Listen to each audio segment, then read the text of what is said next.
Vishnu ശാലിനിയുടെ latest എപ്പിസോഡിൽ അങ്ങനെ ശാലിനി ചോദിക്കുമ്പോൾ അവസാനം പപ്പി അങ്ങോട്ട് സമ്മതിക്കുകയാണ്. ഞാൻ തന്നെയാണ് പിന്നെ വിഷ്ണു അച്ഛൻ്റെ ശബ്ദത്തിൽ സത്യയോട് സംസാരിക്കുന്നത്. ഫോണിൽ ആപ്പ് ഉപയോഗിച്ച് വിഷ്ണു അച്ഛൻ്റെ ശബ്ദത്തിൽ അത് സത്യയുടെ സങ്കടം കണ്ടിട്ടാണ്. അന്ന് ഹോസ്പിറ്റലിൽ ചെന്നപ്പോൾ അച്ഛനെ കാണണമെന്ന് സത്യ വാശി പിടിച്ചില്ലേ, പിന്നീട് ഭക്ഷണം കഴിക്കില്ല എന്നും പറഞ്ഞു.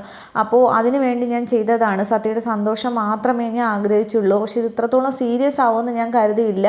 ഞാൻ ചെയ്തത് വലിയ തെറ്റാണോ ചേച്ചി അമ്മേ എന്നിങ്ങനെ ഈ കുട്ടി ചോദിച്ചുകൊണ്ടിരിക്കുകയാണ്. അന്നേരം ശാലിനി ആകെ ഇങ്ങ് ടെൻഷനിലാവുന്നുണ്ട്. പക്ഷേ ശാലിനി മനസ്സിൽ ഇങ്ങനെ കരുതുകയാണ്, സഹോദരങ്ങളായാലും ഇങ്ങനെ തന്നെ വേണം. ഒരാളുടെ വിഷമം കണ്ടാലും മറ്റൊരാൾക്ക് സഹിക്കാൻ പറ്റില്ല.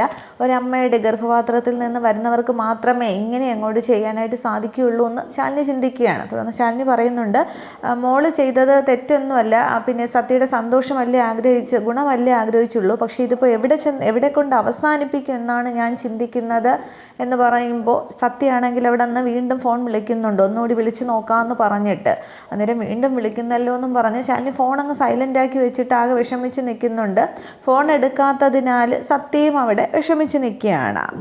തുടർന്ന് ശാലിനിയാണെങ്കിൽ ആ സത്യഭാമ കൊടുത്ത സാരിയൊക്കെ കൊടുത്ത് റെഡി ആവുന്നുണ്ട്. ശാരദാമ്മ സഹായിക്കുകയൊക്കെ ചെയ്യുകയാണ്. പക്ഷേ ശാരദാമ്മയുടെ മുഖത്തെ വിഷമം കണ്ടിട്ട് അമ്മ എന്തിനാ ഇത്രയും സങ്കടപ്പെടുന്നതെന്ന് ചോദിക്കുമ്പോൾ എൻ്റെ വലം കണ്ണ് അങ്ങോട്ട് തുടിക്കുന്നു, എന്തോ ഒരു ആപത്ത് വരുന്നത് പോലെ. സത്യാമ്മയുടെ ഈ സന്തോഷവും സ്നേഹപ്രകടനവും ഒക്കെ കാണുമ്പോൾ ഇതൊക്കെ മറികടക്കുന്ന എന്തോ ഒന്ന് വരാൻ പോകുന്നു എന്ന് പറഞ്ഞിങ്ങനെ ശാരദാമ്മ സങ്കടപ്പെടുമ്പോൾ ശാലിനിയും പറയുന്നുണ്ട്, അതേ ഒരു തീച്ചുളയിൽ തന്നെയാണ് ഞാൻ നിൽക്കുന്നത്.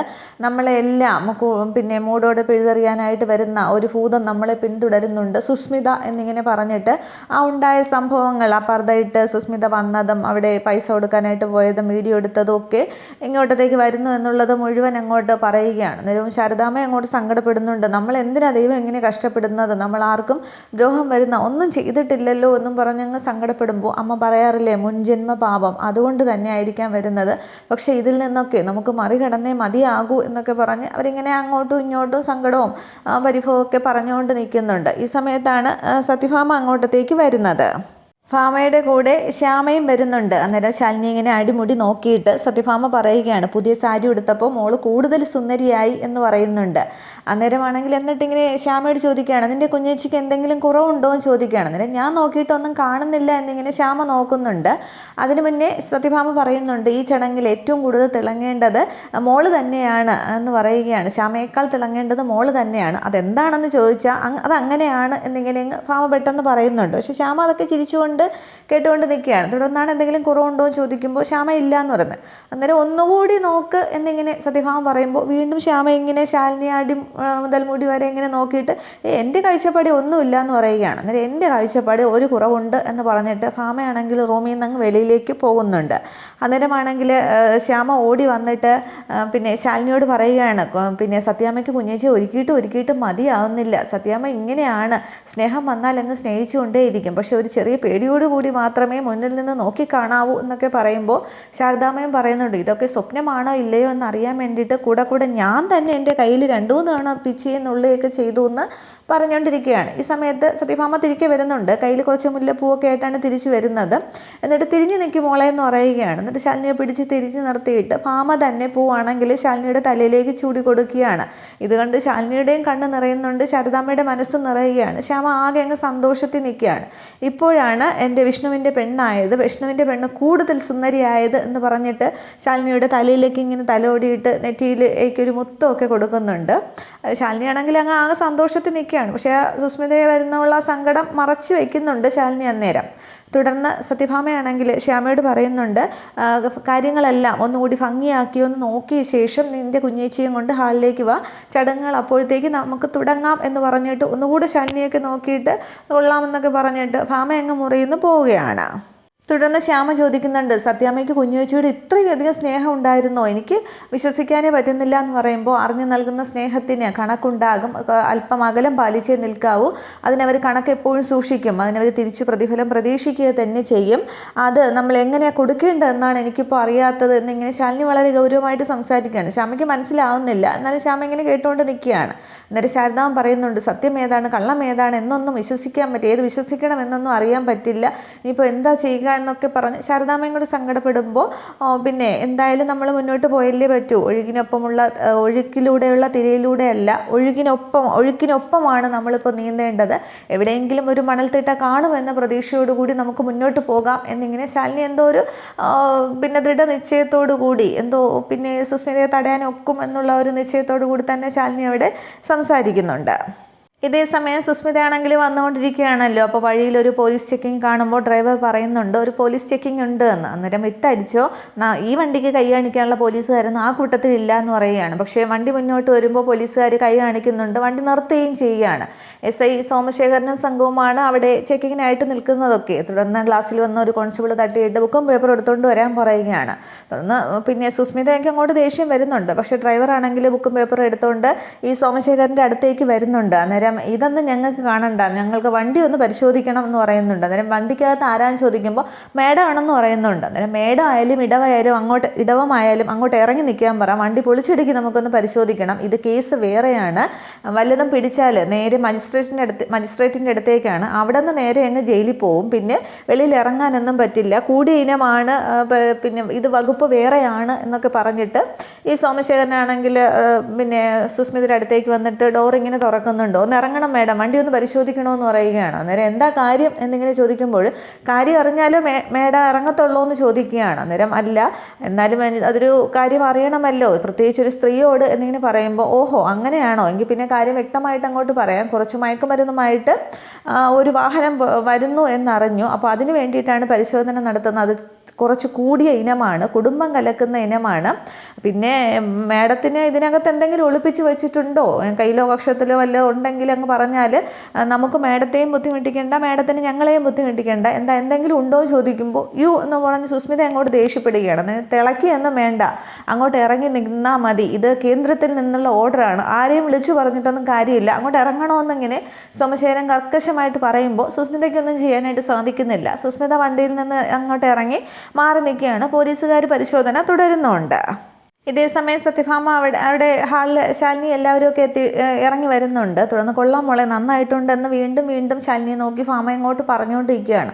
പക്ഷേ ശാലിനിയുടെ മുഖത്ത് ആ സങ്കടമാണെങ്കിൽ വിഷ്ണു അങ്ങോട്ട് അടുത്ത് നിൽക്കുന്ന വിഷ്ണു ശ്രദ്ധിക്കുന്നുണ്ട്. തുടർന്ന് വിഷ്ണുവിനെ ശാലിനി ഇങ്ങനെ ഒരു നിമിഷം നോക്കിയിട്ട് ശാലിനി ആണെങ്കിൽ അങ്ങ് സിറ്റ് ഔട്ടിലേക്ക് ഇറങ്ങുന്നുണ്ട്. അന്നേരം വിഷ്ണു ഇങ്ങനെ മനസ്സിൽ കരുതുകയാണ്, വന്നപ്പോൾ മുതൽ ശാലിനിയുടെ മുഖത്ത് എന്തൊക്കെയോ ടെൻഷനും കാര്യങ്ങളൊക്കെ ഉണ്ട്, എന്തെങ്കിലും ചോദിക്കാനായിട്ട് ചെന്നാൽ അങ്ങോട്ട് തെന്നി മാറി പോവുകയാണ്, ഇനി എന്നോടുള്ള പരിഭവം ഇതുവരെ മാറിയിട്ടില്ലേ, അറിയാനായിട്ട് എന്താ ഒരു വഴിയെന്നും പറഞ്ഞ് വിഷ്ണു ഇങ്ങനെ ചിന്തിച്ചുകൊണ്ട് നിൽക്കുമ്പോൾ അവിടെ വേറൊരു ചേച്ചി വരുന്നുണ്ട്. ശ്യാമയ്ക്ക് രോഹിത്തിനും ഗിഫ്റ്റൊക്കെ കൊണ്ട് കൊടുത്തിട്ട് ആശംസയൊക്കെ പറഞ്ഞ് അവരങ്ങനെ സത്യഭാമയോടും എല്ലാവരോടും ഒക്കെ ഇങ്ങനെ സംസാരിക്കുകയാണ്. ആ സമയത്ത് വിഷ്ണു ആണെങ്കിൽ പെട്ടെന്ന് അവിടെ നിന്ന് അങ്ങോട്ട് സ്കൂട്ടായിട്ട് ശാലിനിയുടെ അടുത്തേക്ക് പോകുന്നുണ്ട്. തുടർന്ന് വിഷ്ണു ആണെങ്കിൽ ശാലിനിയുടെ അടുത്തേക്ക് വന്നിട്ട് ചോദിക്കുന്നുണ്ട്, എന്നോടുള്ള പിണക്കം ഇതുവരെ മാറിയില്ലേ എന്ന്. അന്നേരം എനിക്ക് ആരോടും പിണക്കമില്ല വിഷ്ണുവേട്ട എന്നിങ്ങനെ പറയുമ്പോൾ പിന്നെ താൻ എന്തിനാ എന്നിൽ നിന്നും ഇങ്ങനെ അകന്നു മാറി നിൽക്കുന്നത് എന്നിങ്ങനെ ചോദിക്കുമ്പോൾ അത് വിഷ്ണുവേട്ടന് എന്നോട് അകൽച്ചയുള്ളത് കൊണ്ട് തോന്നുന്നതാണ് എന്നിങ്ങനെ പറയുന്നുണ്ട്. അന്നേരം എനിക്ക് തന്നിൽ നിന്ന് അകലാനായിട്ട് ഈ ജന്മം സാധിക്കുമോ, തനിക്ക് അങ്ങനെ തോന്നുന്നുണ്ടോ, അന്ന് വീട് മാറാൻ പറ്റാത്ത സാഹചര്യം എന്നിങ്ങനെ പറയുമ്പോൾ ശാലിനി ഇങ്ങനെ കൈയെടുത്ത് വേണ്ട വിഷ്ണുവേട്ട എന്ന് പറഞ്ഞിട്ട് ഞാൻ എല്ലാവരെയും സ്നേഹിച്ചിട്ടേ ഉള്ളൂ, പക്ഷേ ഞാൻ നൽകുന്ന സ്നേഹം പിന്നെ ആദ്യം എനിക്ക് തിരിച്ചു തരാനായിട്ട് ആർക്കും സാധിക്കുന്നില്ല എന്നിങ്ങനെ പറയുമ്പോൾ എടോ അങ്ങനെയൊന്നും കരുതേണ്ട ആവശ്യമില്ല, തൻ്റെ മനസ്സിൽ എന്തൊക്കെയോ വിഷമതകളൊക്കെ ഉണ്ട്, തന്നെ ഞാൻ ഒരുപാട് സ്നേഹിക്കുന്നുണ്ട്, തന്നിൽ നിന്ന് ഒരിക്കലും അകലാനായിട്ട് എനിക്ക് സാധിക്കില്ല, അമ്മ എന്നീ കാട്ടിക്കൂട്ടുന്നത് സന്തോഷം എല്ലാം തന്നെ ഒരാളെ ഉദ്ദേശിച്ച് മാത്രമാണ്, തന്നോടുള്ള സ്നേഹം കാണിക്കുക തന്നെയാണ് അമ്മ ചെയ്യുന്നത്, പക്ഷേ ഇതെല്ലാം കണ്ടിട്ട് തൻ്റെ മുഖത്ത് മാത്രം ഒരു സന്തോഷം ഇല്ലല്ലോ എന്നിങ്ങനെ ശാലിനി ചോദിക്കുന്നുണ്ട്. അന്നേരം അങ്ങനെയൊന്നുമില്ല, വേറെ പ്രശ്നമൊന്നും ഇല്ല എന്ന് പറയുമ്പോൾ എടോ വന്നപ്പോൾ മുതൽ തന്നെ ഞാൻ ശ്രദ്ധിക്കുകയാണ്, എന്തെങ്കിലും ഉണ്ടെങ്കിൽ അത് എന്നോട് പറയാമല്ലോ, പരിഹരിക്കാൻ പറ്റാവുന്നതാണെങ്കിൽ നമുക്കത് പരിഹരിക്കാമല്ലോ എന്നും പറഞ്ഞ് വീണ്ടും വിഷ്ണുവോട് ചോദിക്കുകയാണ്. എന്നിട്ട് ശാലിനിക്ക് പക്ഷേ അത് പറയാനായിട്ട് സാധിക്കില്ലല്ലോ. ശാലിനി പറയുന്നുണ്ട് ഒന്നുമില്ല വിഷ്ണുവേട്ടാന്ന് ഇങ്ങനെ അങ്ങ് പറയുന്നുണ്ട്. വിഷ്ണുവിന് മുഖം കൊടുക്കുന്നില്ല. അന്നേരം വിഷ്ണുവിന് മനസ്സിലാവുകയാണ് ശാലിനി അത് പറയില്ല എന്നുള്ളത്, എന്തോ പരിഭവമുണ്ട് എന്നുള്ളതും വിഷ്ണുവിന് മനസ്സിലാവുന്നുണ്ട്. വിഷ്ണു പറയുകയാണ്, ശരി ഇപ്പോൾ ഞാനിത് വിശ്വസിക്കാം, പക്ഷേ തന്നെ ഞാൻ ഇന്നും ഇന്നലെയും കാണാൻ തുടങ്ങിയതല്ലല്ലോ എന്നിങ്ങനെ പറയുന്നുണ്ട്. അന്നേരം ശാലിനിക്ക് അങ്ങ് സങ്കടം അങ്ങ് പിടിവിട്ട് നിൽക്കുകയാണ്, വിഷ്ണുവോട് പറയാനും പറ്റുന്നില്ല ആ ഒരവസ്ഥയിൽ. അന്നേരം അകത്തുനിന്ന് സത്യഭാമ വിഷ്ണു എന്നിങ്ങനെ വിളിക്കുമ്പോൾ വരുന്നു എന്ന് പറഞ്ഞിട്ട് താൻ വന്നേക്കണേ എന്ന് പറഞ്ഞിട്ട് വിഷ്ണു അങ്ങ് അകത്തേക്ക് പോകുന്നുണ്ട്. തുടർന്ന് വിഷ്ണു അങ്ങ് എന്താ അമ്മയും ചെല്ലുമ്പോൾ സത്യഭാമ എന്തൊക്കെയോ പറയുന്നുണ്ട്. വിഷ്ണു അതിന് മറുപടിയൊക്കെ പറയുകയാണ്. അതിനുശേഷം ശാരദാമ്മ ഇങ്ങോട്ട് ശാലിനിയെ ശ്രദ്ധിച്ച് വെളിയിലേക്ക് വരുന്നുണ്ട്. എന്താ മോളെ വിഷ്ണു എന്തൊക്കെയോ പറയുന്നുണ്ടായിരുന്നല്ലോ എന്ന് ചോദിക്കുമ്പോൾ സത്യമേ കാണിക്കുന്ന സ്നേഹം മുഴുവൻ എനിക്കും വിഷ്ണുവേട്ടനും വേണ്ടിയാണെന്നാണ് പറയുന്നത്. പക്ഷേ സത്യയുടെ കാര്യം സത്യാമ്മ ഇതുവരെ ഒന്നും പറഞ്ഞിട്ടില്ല. സത്യയുടെ കാര്യത്തിൽ സത്യാമ്മയുടെ നിലപാട് എന്താണെന്ന് എനിക്കറിഞ്ഞാലേ ഇനി ബാക്കി പറയാനായിട്ട് സാധിക്കുകയുള്ളൂ എന്നിങ്ങനെ ശാലിനി പറഞ്ഞുകൊണ്ട് നിൽക്കുകയാണ്. ഇതേ സമയം അവിടെ വണ്ടിയിൽ സുസ്മിതയുടെ വണ്ടിയിൽ ചെക്കിങ് കാര്യമായിട്ട് നടക്കുന്നുണ്ട്. ഫോൺ വിളിച്ച് കൊണ്ട് നിൽക്കുന്ന സോമശേഖരൻ്റെ അടുത്തേക്ക് സുസ്മിത ചെല്ലുന്നുണ്ട്. അന്നേരം ഫോൺ വിളി മതിയാക്കിയിട്ട് എന്താ കാര്യം ചോദിക്കുന്നുണ്ട്. അന്നേരം എൻ്റെ ഫോൺ വണ്ടിക്കകത്താണ്, എനിക്ക് 1-2 പേരെ വിളിക്കണം എന്ന് പറയുമ്പോൾ ഒരു രക്ഷയുമില്ല, അന്ന് നടക്കില്ല, ഇത് കഴിഞ്ഞിട്ടേ ഒക്കൂ എന്ന് പറയുകയാണ്. അന്നേരം പിന്നെ അതൊന്നും പറഞ്ഞാൽ പറ്റില്ല, എനിക്ക് 2-3 നേരം വിളിക്കാനുള്ളതാണ് എന്നൊക്കെ പറയുമ്പോൾ ഞങ്ങളുടെ ഡ്യൂട്ടി തടസ്സപ്പെടുത്തരുത് എന്നിങ്ങനെ സോമശേഖരനും പറയുന്നുണ്ട്. അന്നേരം ഇത് പിന്നെ ഡ്യൂട്ടി ചെയ്യലൊന്നുമല്ല, ജനങ്ങളെ ബുദ്ധിമുട്ടിക്കലാണ്, എൻ്റെ ചിറ്റപ്പന് മുൻപ് ഇവിടുത്തെ ACP ആയിരുന്നു എന്നിങ്ങനെ പറയുമ്പോൾ സോമശേഖരൻ ചിരിച്ചുകൊണ്ട് പറയുകയാണ്, നേരത്തെ ഒരുത്തൻ ഇവിടെ നിന്ന് വിളിച്ചു പറഞ്ഞത് മന്ത്രിയുടെ അളിയൻ എന്നാണ്, പക്ഷെ ഞങ്ങളുടെ മൂലബന്ധം അറിഞ്ഞപ്പോൾ മന്ത്രി വരെ ഫോൺ സ്വിച്ച് ഓഫ് ചെയ്ത് അങ്ങ് പോയി, ഒരു രക്ഷയുമില്ല, ഇതൊന്നും ഒരു നടക്ക് പോകില്ല എന്ന് പറയുമ്പോൾ ഇത് എപ്പോൾ കഴിയും എന്നിങ്ങനെ പറഞ്ഞ് സുസ്മിത അങ്ങോട്ട് ദേഷ്യപ്പെടുകയാണ്. അന്നേരം ഇതെല്ലാം ഇതിനൊക്കെ ഒരു സമയമുണ്ട്, വെയിറ്റ് ചെയ്തേ ഒക്കൂ എന്നിങ്ങനെ തറപ്പിച്ച് സോമശേഖരൻ പറയുമ്പോൾ സുസ്മിത ആകെ കലിപ്പിൽ ഇങ്ങനെ നിൽക്കുന്ന ആ ഒരു സീനോടുകൂടി എപ്പിസോഡ് അവസാനിക്കുകയാണ്. അപ്പോൾ ഈ ചെക്കിംഗ് ഒക്കെ കഴിഞ്ഞിട്ട് അവിടെ പിന്നെ കേക്കൊക്കെ മുറിച്ച് പിന്നെ താക്കോലൊക്കെ കൊടുക്കാൻ നേരത്ത് കറക്റ്റ് സമയത്ത് സുസ്മിത അവിടെ ചെന്ന് കയറും ഫോണൊക്കെ ആയിട്ട്. പക്ഷേ സുസ്മിതയുടെ കയ്യിലുള്ളതൊന്നും നടക്കാനായിട്ട് പോകുന്നില്ല. സുസ്മിതയുടെ ഫോൺ അവിടെ വണ്ടിക്കകത്താണല്ലോ. അപ്പോൾ അതിൽ നിന്നും ഈ ശാലിനി പറഞ്ഞു വിട്ടതിനനുസരിച്ചാണ് ഇവിടെ ഈ ചെക്കിങ് നടക്കുന്നതും ഒക്കെ. സുസ്മിതയുടെ ഫോണിൽ നിന്ന് ഇവർ ആ വീഡിയോ ഒക്കെ ഡിലീറ്റ് ചെയ്യും. സുസ്മിത അവിടെ അടിയും കൊണ്ട് ഇറങ്ങാനുള്ള സംഭവം മാത്രമേ നടക്കുകയുള്ളൂ. ഇതാണ് അടുത്ത എപ്പിസോഡിലും വരുന്ന വിശേഷങ്ങൾ. Okay, thank you.